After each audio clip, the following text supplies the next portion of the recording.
आइए हम देखते हैं समाजीकरण के प्रकार। समाजीकरण के हमारे दो प्रकार माने जाते हैं। पहला होता है प्राथमिक समाजीकरण और दूसरा होता है द्वितीयक या गौण समाजीकरण। तो हम आज देखेंगे प्राथमिक समाजीकरण के बारे में। प्राथमिक समाजीकरण समाजीकरण की इस अवस्था में बालक अपने जीवन की शुरुआत करता है। बालक समाज के माध्यम से व्यवहारिक ज्ञान सीखता है। शिक्षा, संस्कृति, मूल्य तथा अभिवृद्धि का विकास इसी चरण में होता है। शिक्षा, संस्कृति, मूल्य, अभिवृद्धि के विकास इसी चरण में होता है। प्राथमिक समाजीकरण के मुख्य अभिकर्ता के रूप में परिवार एवं मित्रों की भूमिका होती है। देखिए, जब बच्चा जैसे ही उत्पन्न होता है, पैदा होता है, वैसे ही वो परिवार के से सीखने लगता है। पहले माता से सीखता है, फिर माता के माध्यम से परिवार के अन्य सदस्यों को पहचानता है, फिर अन्य सदस्यों के माध्यम से धीरे धीरे धीरे धीरे सारे समाज के बारे में, सारे सामाजिक संबंधों के बारे में सीखता है। और उसकी दूसरी जो भूमिका रहती है वो मित्रों की भूमिका रहती है। बचपन से जो उसके साथ रहने वाले मित्र रहते हैं वो भी एक सामाजिकरण का कार्य करते हैं। फिर वो उनके माता पिता के माध्यम से, मित्रों के माध्यम से उनके सामाजिक संबंधों को सीखता है, समझता है। इसीलिए कहते हैं कि प्राथमिक जो समाजीकरण है वो परिवार और मित्रों के माध्यम से होता है। जो अभिकर्ता होते हैं प्राथमिक समाजीकरण के वो मुख्यतः परिवार एवं मित्र होते हैं। आइए हम देखते हैं समाजीकरण के प्रकार। समाजीकरण के हमारे दो प्रकार माने जाते हैं। पहला होता है प्राथमिक समाजीकरण और दूसरा होता है द्वितीयक या गौण समाजीकरण। तो हम आज देखेंगे प्राथमिक समाजीकरण के बारे में। प्राथमिक समाजीकरण समाजीकरण की इस अवस्था में बालक अपने जीवन की शुरुआत करता है। बालक समाज के माध्यम से व्यवहारिक ज्ञान सीखता है। शिक्षा, संस्कृति, मूल्य तथा अभिवृद्धि का विकास इसी चरण में होता है।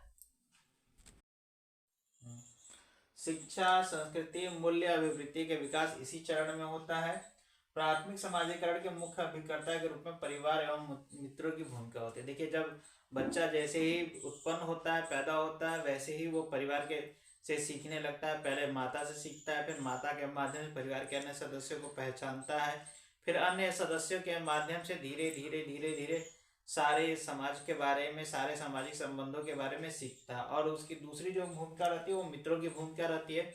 बचपन से जो उसके साथ रहने वाले मित्र रहते हैं वो भी एक सामाजिकरण का कार्य करते हैं। फिर वो उनके माता पिता के माध्यम से, मित्रों के माध्यम से उनके सामाजिक संबंधों को सीखता है, समझता है।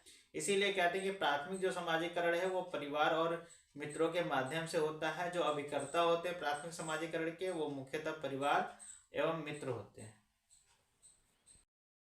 आइए हम द्वितीय समाजीकरण यानी गौड़ समाजीकरण को देखते हैं। इसके माध्यम से बालक सामुदायिक रूप से सीखने के व्यवहार को अपनाता है। सामुदायिक का मतलब वो दूसरे बच्चों के साथ जब कम्युनिटी जो हमारे एक्टिविटीज होते हैं, जैसे खेल कूद हो गया, जो हमारे विद्यालय में जिस प्रकार का वातावरण रहता है वो भी हमारा सामुदायिकरण से मैं पड़ोसियों के संदर्भ में भी देखने को मिलता है। मतलब वो दूसरे लोगों से सीखता है, जो भी अपने उसके साथ हम उम्र बच्चे रहते हैं या जो भी खेल के मैदान में मिलते हैं मित्रों के माध्यम से।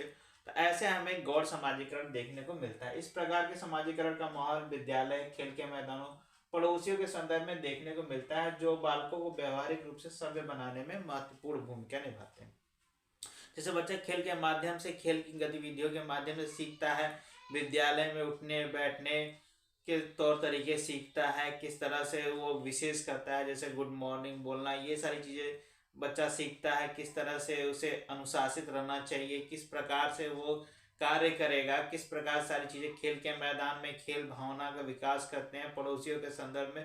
तो इस प्रकार से ये भी व्यवहारिक रूप से सभ्य बनाने की महत्वपूर्ण भूमिका रहती है। मतलब वो तो परिवार से और मित्रों के माध्यम से सीखता ही है प्राथमिक समाजीकरण, लेकिन द्वितीयक समाजीकरण भी एक बहुत ही महत्वपूर्ण कारक है जो पड़ोसियों, खेल के मैदानों और विद्यालयों के माध्यम से सीखता है।